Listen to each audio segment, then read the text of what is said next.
মামা কোনটা কিসের ভর্তা একটু বলেন। এটা কি এটা কি এটা কি এটা কি? এটা মামা চিংড়ি। এটা চিংড়ি ভর্তা। এটা হচ্ছে নুন ইলিশ, এটা হচ্ছে লুচি মামা। এটা চিংড়ি, এটা কি? এটা ডাল। ডাল। এটা এটা কাঁচামরিচ। কাঁচামরিচ। এটা এটা মামা লুচি শুটকি, এটা নুন ইলিশ।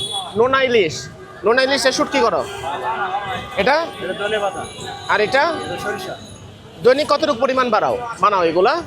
এগুলা তো মামা বানাইতে হয় আমি অনেক। বাড়ি কই কিশোরগঞ্জে? কোন জায়গায়? কে হয়?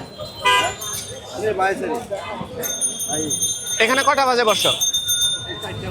বিকাল 4টা। কটা পর্যন্ত বস রাত্র? 11টা। 4টা থেকে 11টা। চালের গুঁড়া লাগে কয় কেজি? 20 কেজি। 20 কেজি। পিঠা দাও, একটা চিংড়ি দিয়ে দিবা, একটা শুটকি দিয়ে দিবা, ইলিশ দিয়ে দিবা, নোনা ইলিশ। 60 টাকা। আগে ইয়াটা দিও, ইলিশটা দিও। ইলিশ কোনটা? এটা ইলিশ। এটা নোনা ইলিশ। আচ্ছা।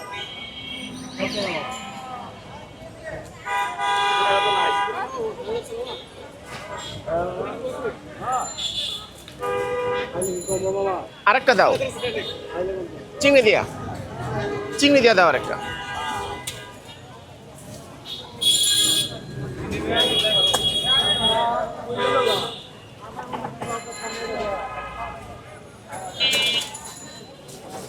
এটা চিংড়ি দিয়া।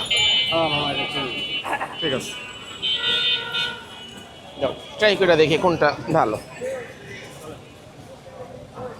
ভর্তা কি আলাদা দাম রাখো না পিঠার দাম তার সাথে রাখো? ঠিক আছে।